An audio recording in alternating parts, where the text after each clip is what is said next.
Down the right field line, pretty well hit. LaVarn way is the right way here tonight. Yogi Berra said it's 90% mental, the other half is physical. My name is Ryan LaVarnway, Major League catcher and minor league grinder, and I've spent the last 15 years playing professional baseball while evolving my mindset. I'm fascinated by optimizing that 90%. In this show, I'll talk to elite athletes and mindset coaches about what makes them tick and how they've overcome obstacles in their own careers on the way to finding success. This is Finding the Way. Hey guys, welcome to Finding the Way. This is Ryan LaVarnway, and today my guest is Ian Kinsler, 14-year Major League veteran, 4-time All-Star, 2-time Gold Glover, World Series champion, World Baseball Classic champion, Olympian, and Texas Rangers Hall of Famer. That's quite the resume. Ian, thanks for joining me today. Thanks for having me on, Barney. I appreciate it. So we were actually teammates on the Olympic team, and before that I had heard the legend of Ian Kinsler, and obviously that resume reads like a Hall of Fame resume to me. Obviously you're a Texas Ranger Hall of Famer already.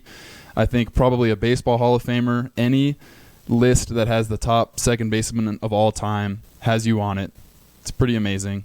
But what I was most amazed about was before I did my research on you for this podcast is I wouldn't have known that you were one of the best players of all time. You're super humble. You're a great teammate. What is your priority when you're playing with guys, or you're becoming a leader on a team, or now that you're making the transition to manager? What is it that you're trying to exude? Yeah, I think the most important to me, first and foremost, is just play to win, right? Whatever play you're making on the field, you're doing it to win the game. It's not a selfish act. It's to win the game. Secondly, I really don't believe in like a pecking order of, you get in the big leagues, you've played in the big leagues, and a lot of times in the clubhouse, there's Big Papi, and then everybody else is kind of below him, and he kind of does whatever the hell he wants. And, everyone else has to show up for team stretch, but Big Papi might not have to. I'm not a big believer in that. I'm a big believer in unity, and, I think respect is huge. You respect Big Papi, or you respect the guy who's the lead of the clubhouse, has done the most. But as far as a pecking order, I really believe that you can learn from the youngest guy if you're the oldest vet, and vice versa. And if everybody's working together and having fun, and their priority is winning, I believe good things happen. Yeah, I can totally see that and agree with it. As far as if you're playing to win the game, everyone should have the same goals in mind. Everyone should be working together. I have a couple of quotes from you here when you're talking about your power numbers are nice, but you're most pleased that you've been consistent. Home runs come from having a consistent approach. You also said, I wanted to be an elite type of player and not just for 1 year. How is it that you were able to be such an elite five-tool player? And you talk about your competitiveness, but it's also competitiveness over a long period of time. How are you able to sustain that greatness? To be honest with you, I think a lot of it has to do with playing a team sport. When you are held accountable by your teammates expect you to be at a certain level. They expect your off-season workouts to be at a certain level. They expect you to show up in spring training ready to go, in shape, and all of those things were driving forces for me, because I just didn't want to let anybody down. I didn't want to be a guy that was behind the eight ball.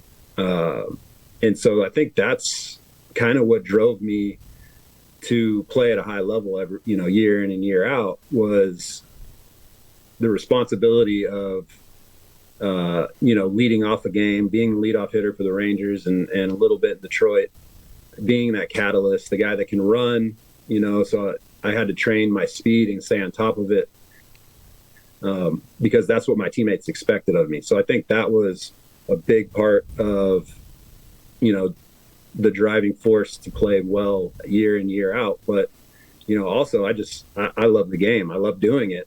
So I think that really helped. Yeah, that's it. Accountability to your teammates. That's the beautiful thing about a team sport, and that's the beautiful thing about having workout buddies in the off season too. right? If you had to work out on your own, it's a little bit harder to get your butt to the gym. Did you have someone that was your off-season buddy that you worked out with over the years? Yeah, I did. So it's funny you say that, because now that I'm home and I've been retired for 3 years, 4 years, or whatever it is, I can't get my butt in the gym because I have no reason. There's got to be a reason. Like when my wife asks me, "Hey, do you want to go for a walk?" I'm like, "Where are we going?" There has to be a goal. There's got to be a goal. We can't just like walk around the block. So getting to the gym is very tough for me because I don't have those workout buddies that we're talking about. And in Texas, we were really good at it. Everybody kind of stayed local, worked out at the ballpark in Arlington, and we had a really good group of guys that stuck around and pushed each other. And then when I was traded to Detroit, obviously I couldn't do that anymore.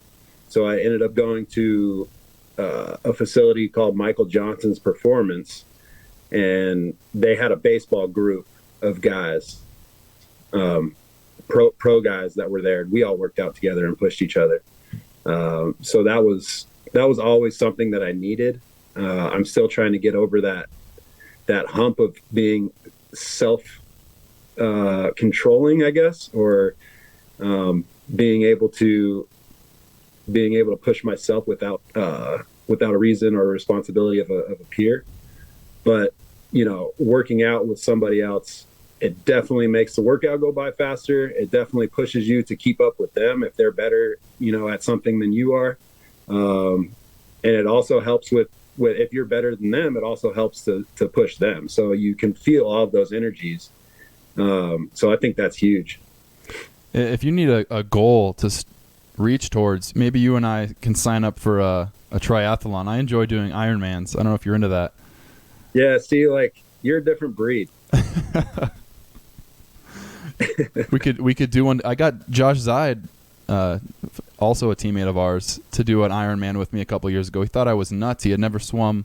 He had never been in the swimming pool and even swum one lap before, and he completed the half Ironman with me. Yeah, I saw him training. He was posting all of his training, his biking and his swimming and running and stuff. And I'm like, What does this guy do? Yeah, well, that was my fault. Attaboy. Nice work. All right, so obviously we talked about your resume. I'm not going to stroke your ego anymore, even though you're a super humble guy. But let's talk about the things you had to overcome, because it wasn't a smooth ride the whole way, I'm sure. As I was reading your Wikipedia page and your MLB page, you had some injuries along the way. You had asthma as a child that sent you to the hospital a few times. You had to be on a breathing machine. In your big league career, you went to the injured list for a thumb dislocation, foot stress fracture twice, a groin, a hamstring, a herniated disc. This is not, it wasn't easy for you. When you had these setbacks, how did you get back into the game? How did you get back to top form? And where was your mind at along the way? I think a lot of that has to do with the training staff that you're working with, and what they bring daily. Because when you're injured, going to the training room daily it can be taxing. It becomes boring, monotonous, all the things that you don't want as an athlete. It can become that. So a lot of it was the training staff. A lot of those injuries happened in Texas. I think in Detroit, I was only on the injured list once, maybe twice, both for hamstrings. But, early in your career, my first one was I dislocated my thumb my rookie year, like 2 weeks in, and they sent me to Arizona to the spring training complex. And talk about boring and monotonous. I mean, the Rangers are in Surprise, Arizona, and I don't know how many people have been to Surprise, Arizona, but there's not much of a surprise there. The surprise, nothing. Yeah, that's the surprise, is that there is not one.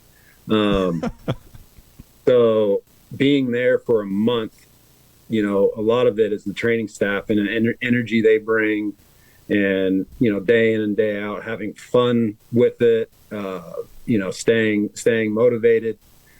And then once you're back healthy, I think there's always those nerves of, am I ready to step back into the game? Am I ready to see 96 again? Am I ready to steal second? Or, make a diving play and trust your body from the injury that you just had.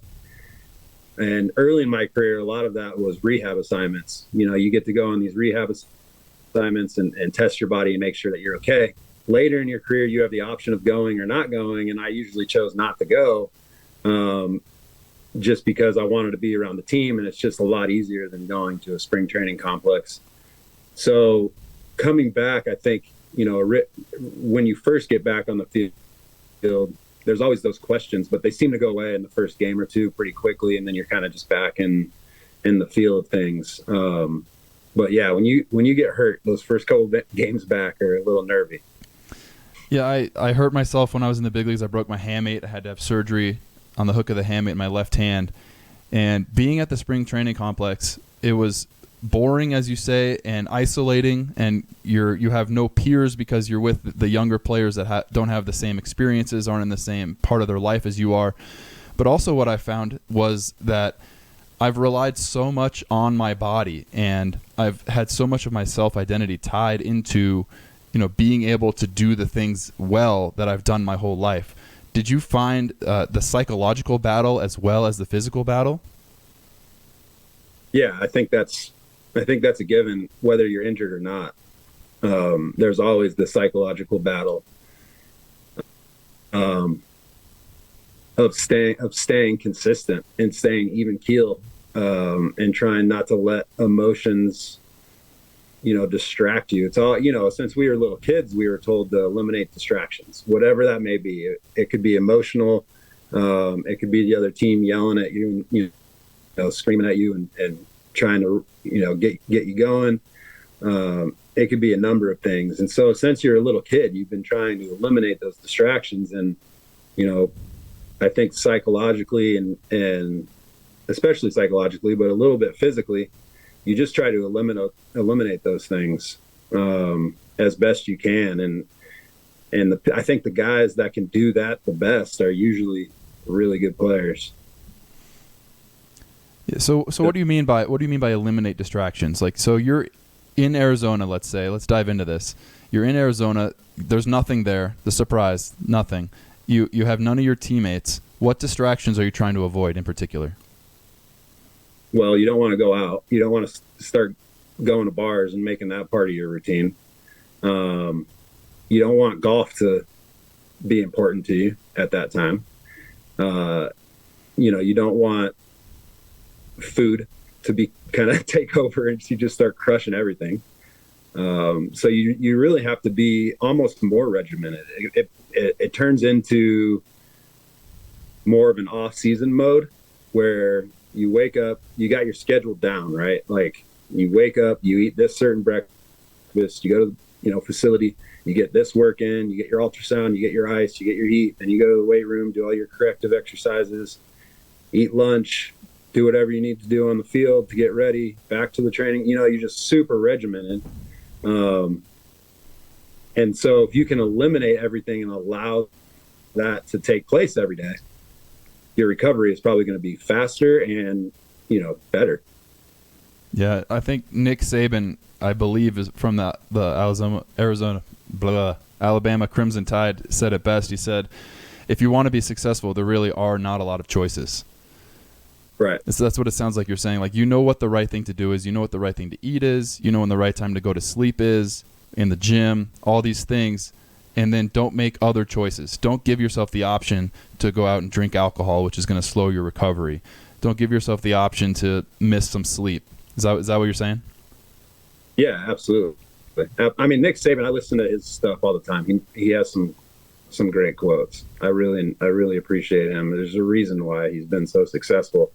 And his players continue to be successful at the next level. So yeah, that's exactly what I'm saying is just trying to eliminate all of those distractions. It could be, it could be a girlfriend that's mad because you're not there and you're in Arizona and maybe she's somewhere else. And now you have to deal with the, emotions of that.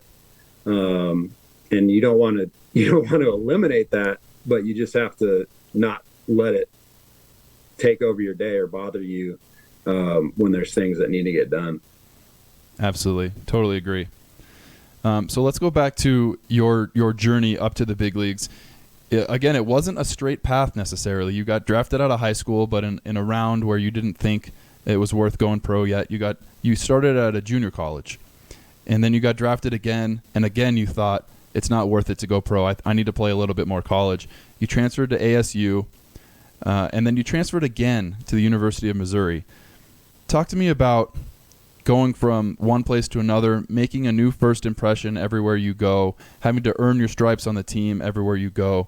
And I think a lot of young players, Little League, high school, they think that there's one straight path to accomplish their dreams, right? They think they need to go to a 4-year university. They need to play all 4 years. It needs to be a top 25 ranked team. That's not necessarily the case.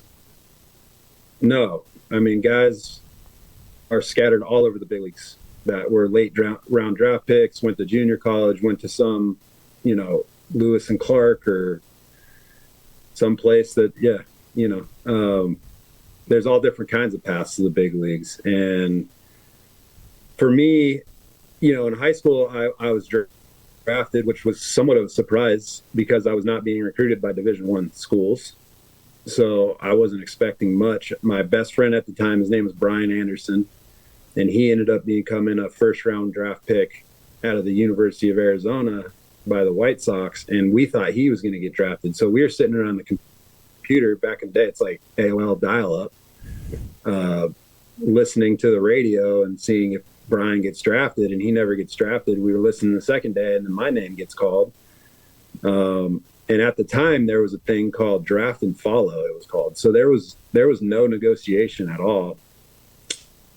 I really didn't have an opportunity. And plus, like you said, I didn't feel like I was ready at all. I was probably as tall as I am now, but 165 pounds. I was not ready. And what are you now? Go, 195. Like I tried to play at 205. Okay, so you ended up putting on 40 more pounds at your peak. Yeah, exactly. I just didn't feel strong enough, ready to swing a wood bat, just all the things. I think, and then junior college came around, and that was really a blessing for me to not be recruited by Division I's, to be honest, and end up going to Central Arizona because there are no practice rules in junior college. You can go to the field as often as you want. For me, school was easier there. I think, my experience at Arizona State and Missouri, I wasn't a great student. I was C's. And in junior college, I was able to play baseball as much as I want and get respectable grades, which was huge for me because I needed to be in the cage. I needed to be on the field taking care of balls. And so I tried to utilize my time as best I could. And, there were coaches there, assistant coaches, volunteer assistants that really pushed me and were always at the field. So that was huge. That was super beneficial. And then my second year went back to junior college, transferred at the winter break to Arizona State. And Dustin Pedroia was there at the time, and he was a freshman, and they wanted to move him to second, and they wanted to put me at shortstop, and I came in and just played terrible for like the first 7 games. And so I sat the bench the rest of the year, and and Dustin went to short and won like freshman Pac-10 player of the year. He crushed it. So that's what brought me to Missouri. I felt like in order to get drafted in my junior year, I needed to be at a new place, a place where I could, play every day, and make an impact. And that's what took me to Missouri. It was in a good conference. It was a good competition, and I had an opportunity to play shortstop. And at the time in my life, I didn't know where Missouri was on the map. I was like, I know it's in the middle somewhere. What conference do y'all play in? What's going on here? And then I heard Big 12, and I was in because I knew you play against, A&M and Texas and Oklahoma State, Nebraska. So I knew it was going to be good competition. That's what brought me there. And you just mentioned another thing. You talked about playing shortstop and how Dustin Pedroia also played shortstop. And then the two of you are now both of you in the top 20, top 25 second basemen that ever played in the major leagues. Again, young people that are listening to this, maybe they don't get to play the position that they want to, or they're really focused on specializing. Talk to me about the transition. Was it hard mentally for you to shift, or was it something that you always thought might be an option, or how did you deal with that mentally, and why did you end up making the transition? So I think from my experiences, young players should not want to be attached to one position, because I was attached to shortstop all the way until AAA, and my transition to second base was difficult because I had only strictly played shortstop my whole life. I played one season, like a half a season in my junior year in high school at second base. That was it. So my transition to second base was awkward, and it took me a while to get used to the position. So for me, like, my son's 11 years old. He's a good player. But I try to tell the coaches he needs to play center. He needs to play third and second and short. He needs to pitch a little bit, like wherever, left field, right field, wherever. I think it's super beneficial to, play multiple positions. Even if you are the best player on the field and you're playing shortstop every game, it's good to experience different angles and different sides of the game, different movements, whatever. When you're in the outfield thinking of where to throw the ball for the cutoff, and that only helps you as a shortstop in the long term. And my transition, like I said, wasn't very easy. There's a guy named Mike Brumley who was with the Rangers when I made my transition from short to second in AAA. And I went back to instructional league and only worked on second base. I didn't pick up a bat, I don't think. And we were out there every day at 8 a.m. Mike Brumley's out there with the dip in, firing, ready to go, plays and doing all kinds of stuff. And it was slower than I wanted it to be, but it was definitely the right move. And I think the transition was because my arm strength wasn't superior. It wasn't great. It was probably average.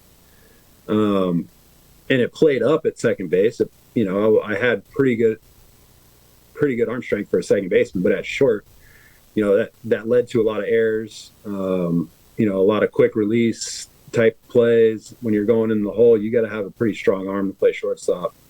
So that transition was a good thing for me. I wasn't happy about it at the time, but obviously in the long run, it was the right move. Can we dive into that? You weren't happy about it at the time. What were you feeling at the time, and how were you convinced to make the move? Well, I was convinced to make the move because that was my path to the big leagues. It was as simple as that. I wasn't happy about it because I was uncomfortable. I haven't really thought about why I was unhappy about it, but I think it was a little bit of a shot to the ego as an athlete. You feel like shortstop's the captain, and you're the best player on the field, and you're the best athlete, and all of these things that go into playing shortstop. And I had definitely bought into all of that. And so I think it was a little bit of a shot to the ego, and I think also because I was a little uncomfortable. I think I didn't know what I was doing at second base, and I knew what I was doing at shortstop, at least in my mind. And I think I was just a little upset about it. But once I got over that and knew that was my path to the big leagues, and Michael Young was at shortstop, established, then it was complete commitment to trying to figure out second base.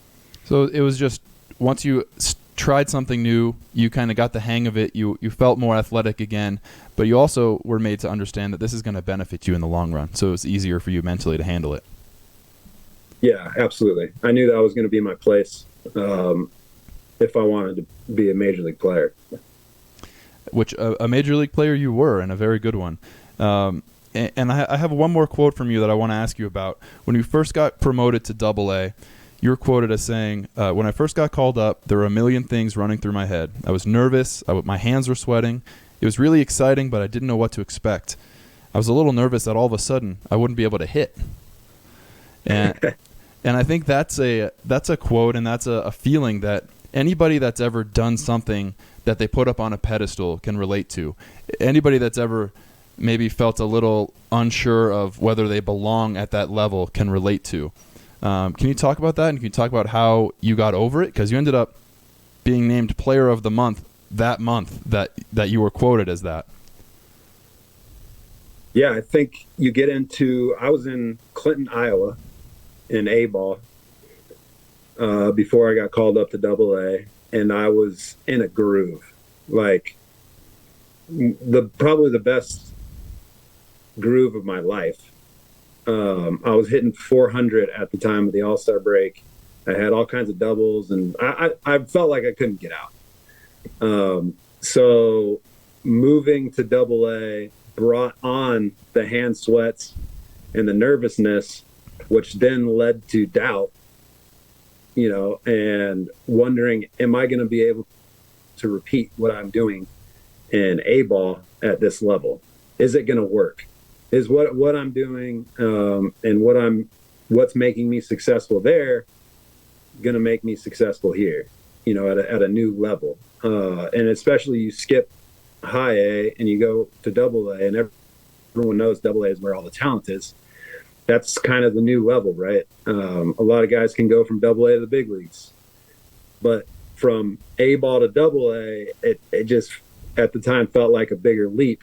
And then you just kind of go through in your mind and mentally, you kind of go through all the things that wise people have taught you in the game, that it's the same game that it is in A-ball. The plate's the same, the ball's the same, the bases are, everything's the same, and prepare the same way. You will make adjustments to the game, the speed of the game, and it'll come quickly. And so you just trust that. And once you find a little bit of success and your confidence is growing, it becomes just like that, just another game.